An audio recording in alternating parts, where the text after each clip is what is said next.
தமிழ் பொக்கிஷத்தில் எத்தனை ஆப்ரேஷனை பற்றி நம்ம பார்த்துருக்கோம். ஆனால் ஆப்ரேஷன் மேகாலயா அப்படிங்கிறத எங்கேயாவது கேள்விப்பட்டிருக்கீங்களா? தமிழக வரலாற்றிலேயே ஆப்ரேஷன் மேகாலயா அப்படிங்கிறது ஒரு பரபரப்பை ஏற்படுத்தியிருக்கு. நிறைய பேர் ஆப்ரேஷன் மேகாலயா பற்றி பேசிகிட்டு இருக்காங்க.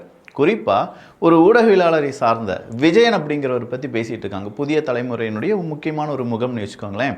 அவருடைய செல்ஃபோனை பறிமுதல் செஞ்சிட்டாங்க அப்படிங்கிற அந்த ஒரு கேஸ்லேருந்து இன்றைக்கி பழனி ஆண்டவருடைய இடத்தை ஆட்டை போட்டுட்டிங்களேப்பா அப்படிங்கிறது வர கம்ப்ளீட் அப்டேட்டாக தான் இருக்க போகுதுங்க.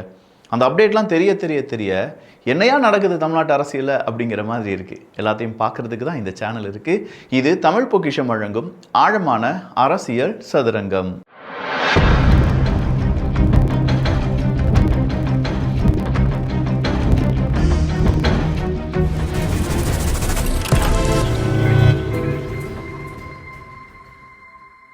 அரசியல் செய்தியெல்லாம் பார்க்கக்கூடிய நமக்கு ஒரு விஷயத்தில் எப்போதுமே ஒரு கன்சர்ன் இருக்கும். நம்முடைய ரூபாய் டாலருக்கு நிகராக மதிப்பை இழந்து வருகிறது அப்படிங்கிறது தான்.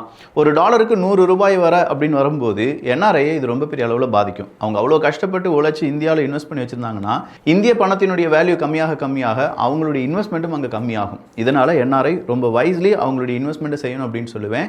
இதை நம்ம டாலர்லேயே இன்வெஸ்ட் பண்ண முடியாதா அப்படின்னு கேட்டால் கண்டிப்பாக முடியும். அதை கிஃப்ட் சிட்டி வழியாக பண்ணலாம். எல்லாத்தையுமே நம்ம பணத்தில் மட்டும் இல்லாட்டி இந்தியன் ருபீஸில் மட்டும் இன்வெஸ்ட் பண்ணாம டாலர்ல இன்வெஸ்ட் பண்றதுக்கு ஐசிஐசிஐ ப்ரூடென்ஷியல் லைஃப் ஒரு என்எஃப்ஓ அறிமுகம் செஞ்சிருக்காங்க. ICICI Prudential life global diversified advantage fund அப்படிங்கிற என்எஃப்ஓ அறிமுகம் செஞ்சிருக்காங்க. இதை பத்தி மேலும் விவரங்கள் தெரிந்து கொள்வதற்கு கீழே இருக்கக்கூடிய லிங்க் உங்களுக்கு உதவியா இருக்கும். இப்போ என்ஏவி $10 தான். என்ஆர்ஐ இன்வெஸ்ட் பண்ணக்கூடிய பணத்தை குளோபல்ல இருக்கக்கூடிய பல நாடுகளுடைய பல நிறுவனங்கள் இன்வெஸ்ட் பண்ணுவாங்க. இது கண்டிப்பா ஒரு டைவர்சிஃபிகேஷனாகவும் இருக்கும்.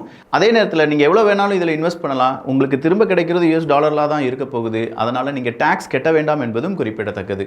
So tax diversification, investment diversification அப்படின்னு சொல்லி ஒட்டுமொத்தமாக இந்த என்எஃப்ஓ உங்களுக்கு உதவியாக இருக்கலாம். இது மட்டும் இல்லாமல் மாத பிரீமியத்தில் 120 மடங்கு நமக்கு லைஃப் கவர் அப்படிங்கிறதும் கிடைக்கும். அது கூடவே நோ அலோகேஷன் சார்ஜ் மற்றும் பாலிசி அட்மினிஸ்ட்ரேஷன் சார்ஜ் எதுவுமே இல்லை.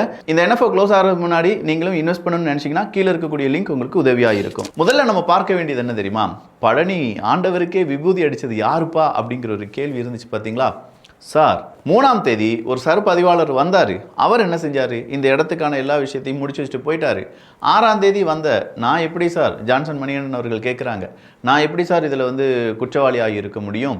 என்னை யாரோ ஃப்ரேம் பண்ணி மாட்டி விட்டுட்டாங்க அப்படின்னு சொல்லி அவர் சொல்ல நீதிமன்றத்தில் அவருக்கான ஜாமீன் அப்படிங்கிறது கொடுக்கப்பட்டிருக்கிறது.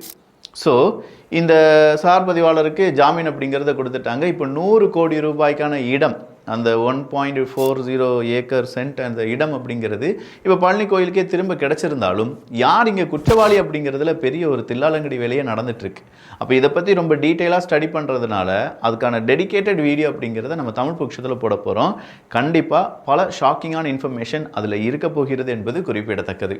இந்த நேரத்தில் மறுபடியும் இந்த பிரச்சனை அப்படிங்கிறத யார் அந்த சார், யார் அந்த அழுத்தம் கொடுத்த நபர் அப்படின்னு சொல்லி திமுக காரங்க கேட்டுட்டு இருக்காங்க. கண்டிப்பாக தாவேகா காரங்க இதுக்கு பதில் சொல்லி ஆக வேண்டும். ஏன்னா 100 கோடிக்கான இடம், அதை 2 கோடிக்கு நீங்கள் கொடுக்குறீங்க. அந்த 2 கோடி அந்த 2 பேர்கிட்ட அதை கிரைம் பண்ணி கொடுத்துருக்காங்க. 2 பேர் அதை வாங்கியிருக்காங்கன்னா அந்த 2 பேர்கிட்ட 2 கோடி ரூபாய் எப்படி வந்துச்சு அப்படிங்கிறதுக்கான ஒரு விசாரணை நடத்தப்பட வேண்டும். 2 கோடிக்கு அந்த இடத்த கொடுக்கணும் அப்படின்னு சொல்லி யாரோ அழுத்தம் கொடுத்தாங்க. அதனால தான் நாங்கள் என்ன செஞ்சுருக்கோம், இந்த சார் பதிவாளர்கள் அதை ரெஜிஸ்டர் பண்ணி கொடுத்துருக்காங்க அப்படின்னு சொல்லி அரசு வழக்கறிஞர்கள் வாதாடும் போது சொல்லியிருக்காங்க. அப்படின்னா தெரியாமல் அந்த இடத்த கொடுக்கல, யாரோ அழுத்தம் கொடுத்ததுனால அந்த ரெஜிஸ்ட்ரேஷன் அப்படிங்கிறது நடந்திருக்குங்கிறத இப்போ திமுகவினுடைய ஐடி விங்லேருந்து எல்லாருமே கேள்வி கேட்க, அவங்களுடைய சட்டத்துறை இருக்குல்ல, அவங்களுடைய சட்டத்துறையும் அதை சார்ந்தவங்களும் கேள்விகள் அடுக்கிக் கொண்டே இருக்கிறார்கள். இதற்கான பதில் கிடைக்கவில்லை என்றால் கண்டிப்பாக அது தாவேகாக்கு பேக் ஃபயர் தான். ஏன்னா சாதாரண விஷயம் கிடையாது. கோயிலினுடைய இடம் 100 கோடிக்கு மதிப்பு இருக்கக்கூடிய ஒரு இடத்த வெறும் 2 கோடிக்கு அவங்க கிரைம் பண்ணி கொடுக்குறாங்க அப்படின்னா அதுக்கு பின்னாடி நிறைய மாஃபியா இருக்கலாம் அப்படின்னு சொல்லப்படுது. ஸோ இந்த மாஃபியா யார் அழுத்தம் கொடுத்தாங்க, அது எப்படி ஒருத்தர் லீவ் ஆகும்போது இன்னொருத்தர் வருவார், அப்படி வந்தவர் ஏன் அடுத்ததாக வேறு இடத்துக்கு போகிறாரு, அங்கே இருக்கக்கூடிய நபருக்கு ஏன் உடனடியாக ஒரு பதவி உயர்வு அப்படிங்கிறது கொடுக்கப்படுகிறது, இப்படி பல கேள்விகள். அந்த பழனி 100 கோடி ரூபாய்க்கான அந்த சொத்து அதை சுற்றி நடந்துக்கிட்டே இருக்குது. இதில் ஏகப்பட்ட அரசியல் புரிதல்களும் தெளிவுகளும் நமக்கு கிடைப்பதற்கான வாய்ப்புகளும் இருக்குது அப்படிங்கிறது மிகை கிடையாது. சரி, இப்போலாம் இப்படி செய்திலாம் பார்த்துட்டு இருக்கும்போது திடீர்னு பார்த்தா அடுத்த பிரதமருக்கான கேண்டிடேட் அறிவிக்கப்பட்டு விட்டது அப்படின்னு சொல்லி ஒருத்தர் ட்விட்டர் போட்டிருந்தார். அடுத்த பிரதமருக்கு கேண்டிடேட்டா? என்னையா சொல்கிறீங்க? யார், நம்ம மோடி அவர்களுக்கு பிறகு வேறு யாராவது வரப்போகிறாங்களா, இல்லாட்டி காங்கிரஸ்லேருந்து அடுத்த பிரதமர் ராகுல் காந்தி கிடையாதா அப்படின்னு சொல்லி பார்த்துட்டு இருக்கும்போது நமக்கு நல்லா தெரிஞ்ச முகமாக இருக்கே அண்ணன் திருமாவளவன் அவர்களுடைய ஃபோட்டோ. என்னையா அண்ணன் திருமாவளவன் ஆமாம், மதுரை விசிகா நிகழ்ச்சியில் திருமாவளவன் அவர்கள் பிரதமராக வர வேண்டும் அப்படின்னு சொல்லி அங்கே இருக்கக்கூடிய எல்லாருமே விசிகா நிர்வாகிகளும் சேர்ந்து ஒரு முடிவு எடுத்திருக்காங்களாம். எதுக்கும் நாமளும் இப்போ சொல்லி வச்சுக்கிடுவோம், வருங்கால பிரதமர் திருமாவளவன் அவர்கள் வாழ்க அப்படிங்கிறது தான். ஏன்னா பிரதமராக வர வேண்டிய அனைத்து கேரக்டரிஸ்டிக்ஸ், அவங்களுடைய குணம், தலைமை பண்பு எல்லாமே திருமாவளவன் அவர்களுக்கு கரெக்டாக இருக்குது. அதனால் அடுத்த பிரதமராக திருமாவளவன் அவர்கள் வர வேண்டும், அடுத்த முதலமைச்சர் அப்படிங்கிற போஸ்டிங்கு போய் அடுத்த பிரதமராக வர வேண்டும் அப்படின்னு சொல்லி திருமாவளவன் அவர்களுடைய ஆதரவாளர்கள் சொல்லியிருப்பதாக செய்திகள் வெளியாகி இருக்கிறது. அதை தான் ஒருத்தர் இப்படி ட்வீட் பண்ணியிருக்கார், அடுத்த பிரதமர் கேண்டிடேட் தயார், அதுவும் தமிழ்நாட்டிலிருந்து தயார் அப்படின்னு சொன்ன உடனே அது பகீர் செய்தி கிடையாது, அது விசிகாவினுடைய இப்போதைய தீர்மானம் அப்படின்னு சொல்லியிருக்காங்க. அடுத்ததா இந்த விஜயன் அப்படிங்கிறது யார்? புதிய தலைமுறையினுடைய ஏகப்பட்ட விஷயங்கள் சொல்லக்கூடிய ஒருத்தர். அவர் இப்போ குதிரை பேரம் நடந்துட்டுருக்கு. தாவேகாவினுடைய அரசாங்கத்தை கவிழ்ப்பதற்காக ஒரு 35 கோடி ரூபாய்க்கான குதிரை பேரம் நடந்துச்சுல, அதில் இந்த திருநாவுக்கரசு போன்ற நபர்களும் அரெஸ்ட் பண்ணி வச்சிருக்காங்கல்ல, அதில் இப்போ விஜயன் அவர்களும் சேர்க்கப்பட்டு விட்டார். ஏன்னா அவரும் திருநாவுக்கரசும் பேசிட்டு இருந்திருக்காங்க, வாய்ஸ் மெசேஜ் அனுப்பி ஓவர் ஆப்ரேஷன் மேகாலயா ஓவர் அந்த பக்கம் இருந்து ஆப்ரேஷன் மேகாலயா டபுள் ஓவர் அப்படின்னு சொல்ல இவங்க ஏதோ வாய்ஸ் நோட் அனுப்பியிருக்காங்க. அதனால தான் விஜயன் அவர்கள் பத்திரிகையாளர் அப்படின்னு சொன்னாலுமே ப்ராப்பராக 14-15 தேதிகளில் என்ன செஞ்சுருக்காங்க, நீங்கள் விசாரணைக்கு வர வேண்டும் அப்படின்னு சொல்லி அதற்கான நோட்டீஸ் எல்லாமே கொடுத்த பிறகு தான் விஜயன் அவர்கள் விசாரணைக்கு வந்திருக்காங்க. அந்த விசாரணையின் போது உங்களுடைய மொபைல் அங்கேருந்து மொபைல்லேருந்து நீங்கள் பேசியிருக்கீங்க, கம்யூனிகேட் பண்ணியிருக்கீங்க. எனவே அதை பற்றிலாம் தெரிந்து கொள்வதற்கு உங்கள் மொபைல் ஃபோனை நம்ம என்ன செய்யணும், அவங்க செய்வாங்கள்ல, அது நிறைய பகுப்பாய்வுலாம் செய்வாங்கள்ல, அதுக்கு அனுப்பணும் அப்படின்னு சொல்லியிருக்காங்க. விஜயன் அவர்களும் ஃபோனை கொடுத்துட்டாங்க. அதை எப்படி நீங்கள் விஜயன் அவர்களுடைய ஃபோனை வாங்கலாம்? அதுவும் இதெல்லாம் சரி கிடையாது.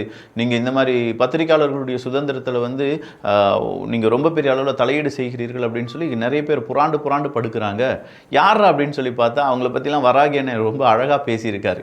அப்போ வாய்ஸ் நோட்ஸ் அனுப்பி ஆப்ரேஷன் மேகாலயை பற்றி நீங்கள் பேச வேண்டும். விஜயன் அவர்கள் அதற்கு பதில் சொல்லணுமா வேண்டாமா?